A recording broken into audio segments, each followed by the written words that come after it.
Welcome to GearCheckGames. This is part 1 of our commentary for Warning, Health and Safety. One of my all-time favorite Nintendo GameCube... No, just kidding. We're playing Paper Mario, the Thousand-Year Door. One of the greatest things mankind has ever created. I'm Joe. As per usual, I'm joined by my two good pals, Trey and Dan, as well as a guest, our good buddy Nick. Hi. I'm here. Hi. How's it going? Why are you here, Nick? Why am I here? Why is he here? Why are any of us here? That's a very good question, Dan. And the answer to that is because I'm a cool dude who's on the internet. Check me out. On the internet. That doesn't explain nothing. You can find him on the internet somewhere. Yeah. Yes. I got a YouTube channel called Nick Does Voices. Check it out. Alright, yeah, it's good stuff. He was, fairly recently he was doing some, some readings of a certain notorious fan fiction in the voice of Morgan Freeman. That is correct, yes. So check that out if that sounds appealing to you. So, I'm guessing Calamity Ganon took over the Mushroom Kingdom. No, what happened is the Picori disappeared. This is the story of how Ganon sunk Hyrule into the ocean. Mm-hmm. You see, 100 years ago, a great hero wielded the Picori blade. How many times has this happened? How many separate Zelda games has this happened in? 3? 4? Hold on. Because a Link to the Past and The Link Between Worlds are the same game, so... 4? Not exactly, but close enough. Anyway, I'm sorry. We've kind of been rambling over this intro, but, This is not your typical Mario game, as you might imagine. I mean, I'm guessing if you're watching this, you probably at least, know what this game is, even if you haven't played it. But just to reiterate, Paper Mario is not your typical Mario game. Yeah. Mario games are, There's a noose. Usually, yeah. Right in town square. Mario games usually don't have gallows right in the center of town. They do have Princess Peach, but usually not much dialogue or story. That's kind of what Paper Mario is... Well, at least the early games were all about, was telling these stories and kind of focusing on world building and character. And it's come to be one of the most celebrated aspects of this series, as we'll see throughout this playthrough, because... By everyone except for Nintendo. Just a forewarning, this is going to be a very dialogue-heavy game. Great dialogue, I'll always stick up for it, and, not that I need to. This game's reputation for good writing precedes it, but... Just strap yourself in. There's going to be a lot of dialogue here that we're going to be talking over. Yeah. And I would like to remind everybody that you'll hear in many places on the internet, even in parts of this series, that the latter Paper Mario games were not good. But if you like them, good for you. Well, yeah. It's okay to like poopy stuff. Yeah. Yeah, I like Mario Sunshine. Yeah, Joe likes Mario Sunshine. We all love Sunshine. Yeah. Some people still want to be friends with me. So, is this the introduction of Rouge Port? Rouge Port? Oh, yes, this is Rouge the Bat. Well, yes, technically. I mean, this is the first time we get to see it. Oh, God. Although we're not really given much context here. Peach is just kind of... She just kind of strolled into the wrong neighborhood, but, yeah. Yeah, this is our new femme fatale character, Rouge the Port. Oh my god, that sounds so much worse now that I've said it. Abort! Abort the port! Yeah. That sounds like a Mel Brooks line. And then we just got this casual flex. Yeah, no kidding. My 97-hour file. I'm pretty sure that was my original save file for this game. Are you playing this on original hardware? Or? Yes, which should explain why the footage looks so fuzzy and crappy. See, my setup I've got here is, I have the Hyperkin HDMI for Wii U. Or, not Wii U, Wii, because obviously Wii U doesn't read GameCube discs, right. But that was the most convenient way for me to be able to record GameCube games. I thought about doing this via the Dolphin emulator, but because there are actually texture packs you can get that will upgrade the quality of the assets in game to match the new resolution. Cameo from Parakarry there, one of the partners from the original Paper Mario. The third best partner from the original Paper Mario, where all my Goombario fans get at me. Well, I mean, anyhow, yeah, Goombario's all right, but like Goombella, come on, you can't. So wait, There's no contest there. Like what? I mean, yeah, that's fair. Goombella is really, but I gotta admit, I am a diehard Goombario fan, and I'm a diehard. Is Koops the one from the first game, or is Koops the one in this game? Koops is in this game. Cool. So I'm a diehard Cooper fan. Yeah, Cooper was the first. He had like the blue shell and the little ascot. Yeah, Cooper is my He's boy. basically Fred the Koopa. I like to imagine when Luigi brings this in, it's he whips it out and says, "Dear pesky plummus." Well, yeah, I just like the fact that Luigi feels the need to patronize Mario by like reading his own mail aloud to him. That's a federal offense, Luigi. See, I'm imagining that he took out the letter and he started reading Peach's letter in like a crappy Peach voice. Dear Mario! Dear Mario, I've baked a cake for you. He's already worn her dress in a different game. He's so That's bad true. at impressions that it still just sounds like him. Okay, I know that screen wipe was really like cheesy, but I really loved it. Well, yeah, this game's full of little touches like that. Like, at the time, I remember, and, this game's visuals have aged well. Oh yeah. Obviously, they don't really hold up under, like, modern, like, technical scrutiny. Obviously, the video signal I'm getting here from my capture card is a little bit fuzzy. Yeah. And if you actually look at the assets in an emulator in high resolution without, like, an HD texture pack, they do look pretty pixelated. But just in terms of art style, like, this is one of those games that, like, doesn't age. Oh yeah, absolutely. Like, some of the 3D elements in this game look a little bit low poly, but all of, like, the art for the characters is just, like, so clean and nice. But also the 3D elements are like, it makes sense because they're like supposed to be paper mache or whatever. Mm-hmm. Yeah, they can get away with it. I don't know how much background your viewers have on all of you in your relation to games, but what I didn't mention when I was introducing myself earlier is that I am a programmer, and so sort of technical aspects of games are super interesting to me, and just like from a design/implementation standpoint, the way that this game does graphics is something that has always fascinated me, and it's my dream to one day replicate that. Yeah, they actually like made an entire world out of paper and then scanned it into Yeah. virtual reality. Just like Donkey Kong Country. They did some Aardman animation shenanigans and stop motion this entire game. The most cost-effective way, Just obviously. imagine like Shigeru Miyamoto's hand, like holding a tiny little Paper Mario, hopping him around on the floor. Also, my headcanon is that the Cat in the Hat drives that boat. Who drives the boat? The Cat in the Hat. The Oh, Zim Zambler boat. Okay. Either that or Uncle Sam. I love how America that boat was. It was red, white, and blue all over. Yeah, Mario came all the way from Brooklyn. Mm-hmm. Yeah, that's where he That's lives, right? Yeah. It's just standard Mario canon here. Now, don't worry. I talked to a lot of optional NPCs in the early parts of this playthrough, but the further along I get, the more I realize, like, I gotta move on, or else this game is going to go on for, like, the rest of the year. Which it probably will anyway. Yeah. But, I mean, there's not that much time left in the year.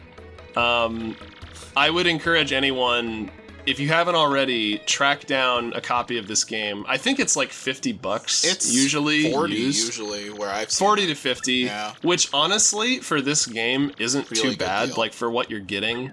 I mean, that's about as much as it would have cost initially, and like I Yeah. said, this is one of those games that, like, feels kind of ageless, so... This is a game that I would still pay $60 for today. Is that Dr. Eggman? He's just become an egg. But he gave himself little horns to make himself a little more intimidating. No, Trey, it's Dr. X-Man. I get it. I see it. Now, I don't know why.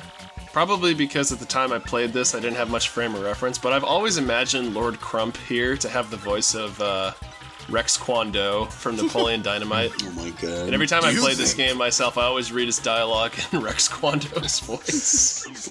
I'll scream, really. Mm-hmm. I think that was Goombella's line. No, but she also has that voice. You think anybody wants a roundhouse kick to the face while I'm wearing this outfit? Forget do you about it. think that anyone thinks I'm a loser because I go home to the moon every night?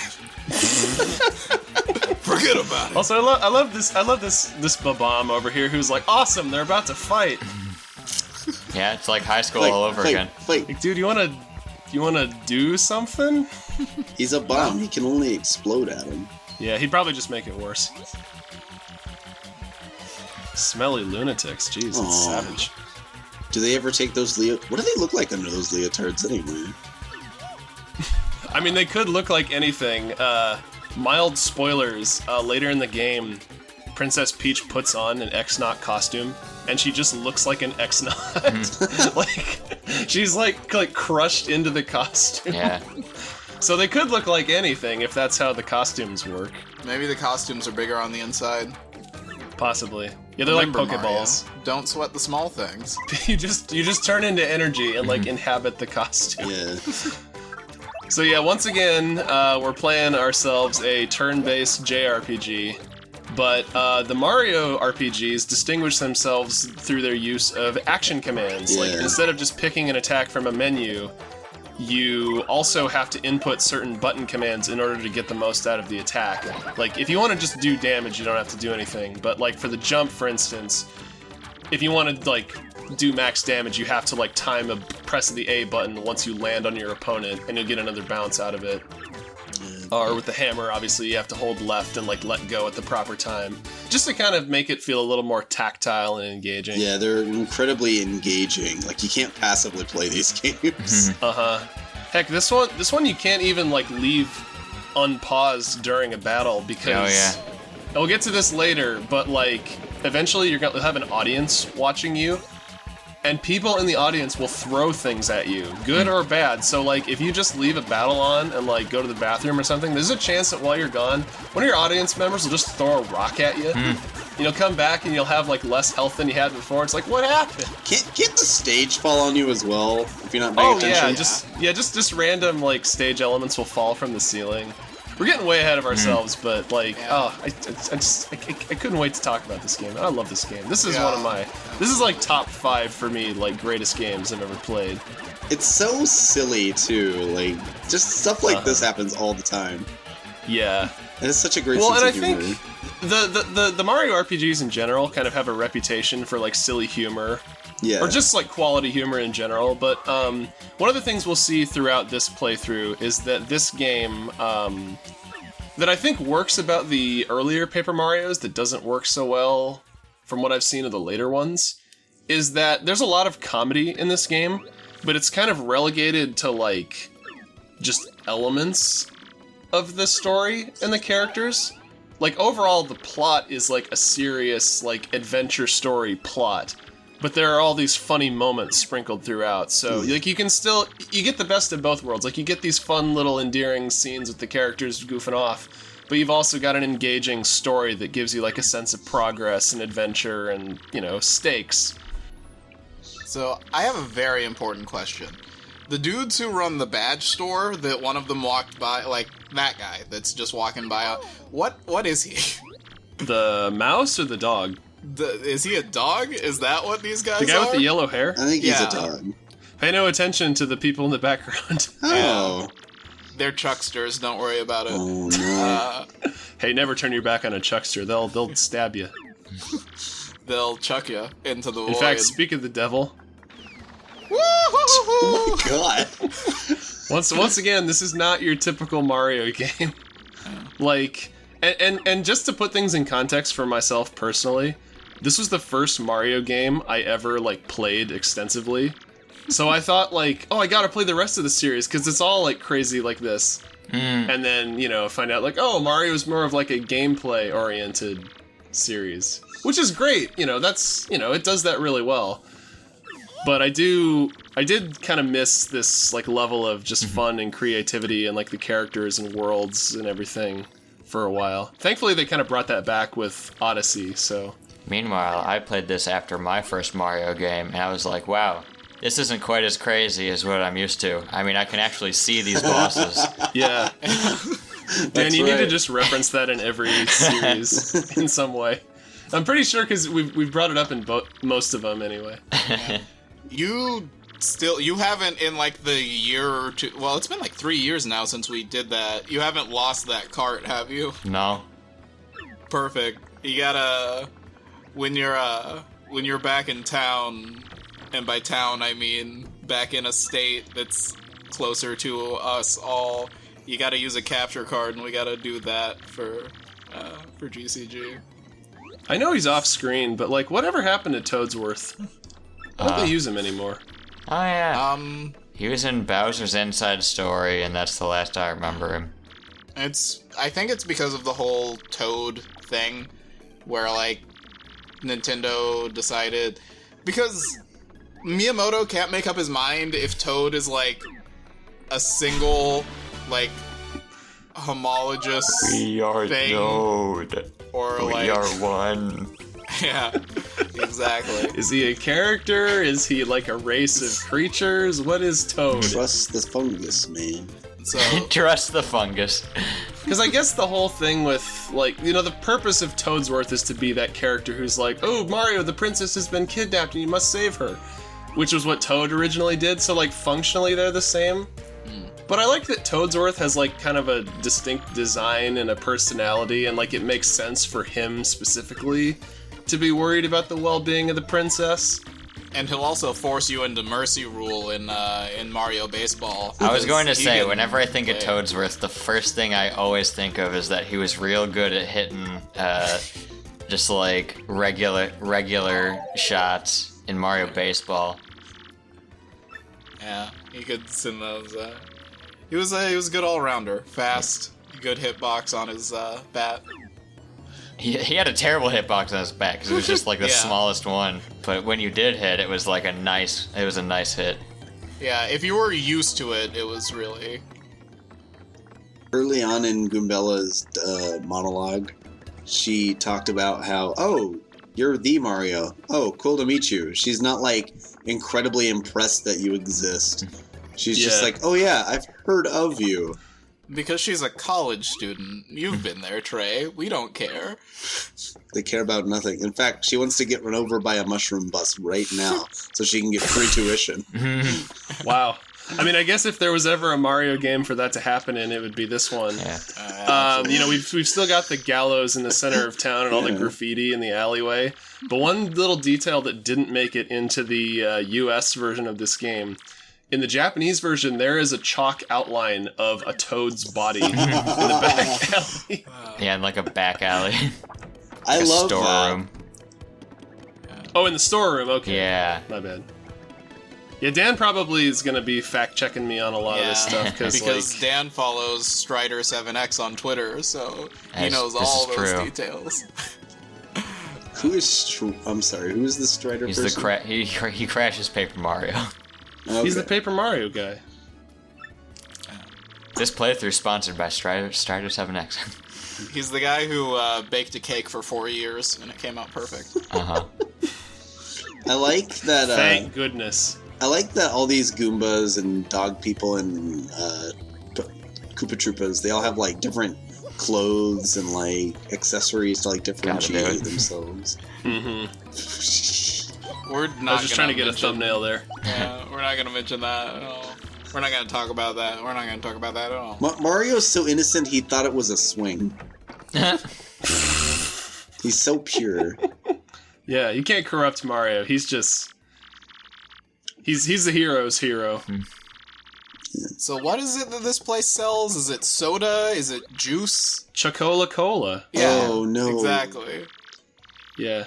I'm just giving you guys the tour here of the main area of Rogueport. We'll eventually go to all these areas for, like, plot reasons, but Yeah. this was back when I thought I was going to be able to do this throughout the game, kind of like I did in Wind Waker, like showing off everybody's dialogue and stuff.